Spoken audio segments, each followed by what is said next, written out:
It's very important to me, to y'all, to know that first and foremost, to start this healing process starts within, and that this community needs to love each other and pray for each other and pray for the victims and their families. That's most important, is to remember those people and to grab onto your loved ones tonight. You know, we always say thoughts and prayers, that's great, but go out there, take a BLS class, go out there, learn about how to stop bleeding, go out there and practice safety. Don't text and drive. Don't do things where you put yourself and others in danger. And this is something that we can do as a nation. And remember, we're also continuously updating our website, YourBasin.com, with the latest and the Your Basin app as well. So you can download that from the Apple iTunes Store and Google Play.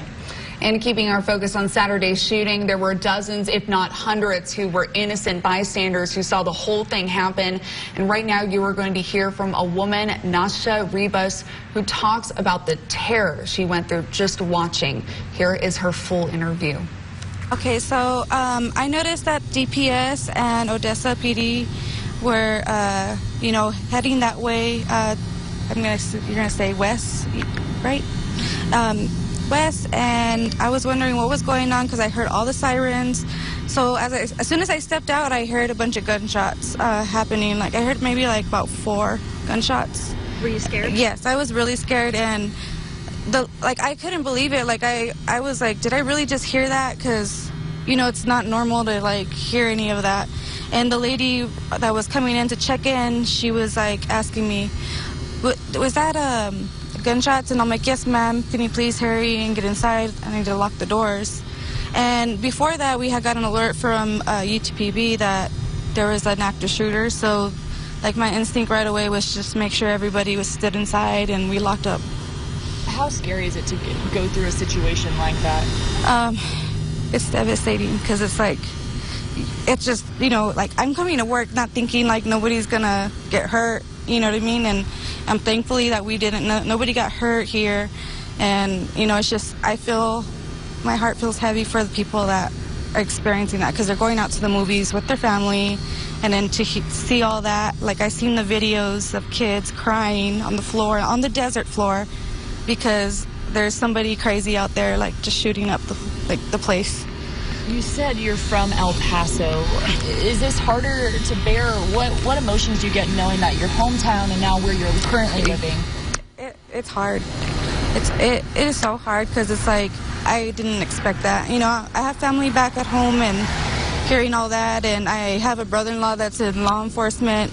So, like my sister, she's by herself out there, and my heart was going out to her and her husband, and thankfully we didn't lose anybody close to us, but it's really sad, like, to think about all that. Like, it makes me want to cry, and I'm just like, my prayers go out to everybody, whoever got hurt, especially like I heard about a baby getting hurt. I'm not sure, but it's really devastating. It's like a nightmare, like you're not waking up from. How do you manage so many customers, let alone you're trying to manage this yourself? How do you get other customers and people through this? I just tell them to relax and to stay in their rooms and, try to stay calm because honestly in this situation it's kind of hard to stay calm knowing that there's somebody out there that can hurt you, especially like you don't know where they're coming from, like you don't know what's going to happen. And, for them to,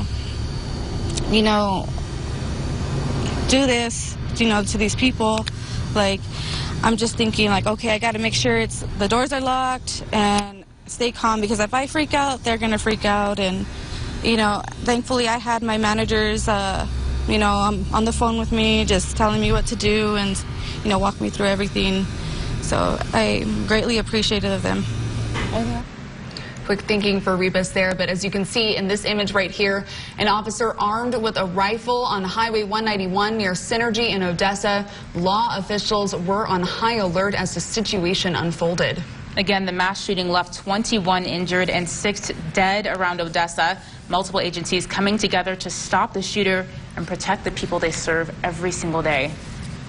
And we do want to remind drivers to watch out for road closures this morning. Many areas are still closed off as the investigation continues. And currently I-20 is shut down from Loop 250 in Midland all the way up to Loop 338 in Odessa.